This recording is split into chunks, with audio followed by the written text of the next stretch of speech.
केकर संगे खेलबी तो होलिया के कर रंग डालबी हो ना।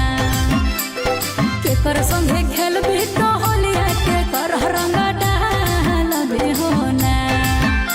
और केकरा लगई भी अबीरा के कर जिया जहारबी हो ना। केकरा लगई भी अबीरा के कर जिया जहारबी हो ना। सास संगे खेलबै हम होलिया दो तीन रंग डालबै हो ना।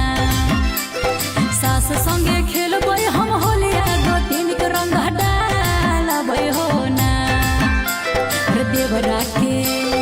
देवरा तो लगई बहिया बीरा ननद जिया जहारबै हो ना। देवरा तो लगई बहिया बीरा ननद जिया जहारबै हो ना।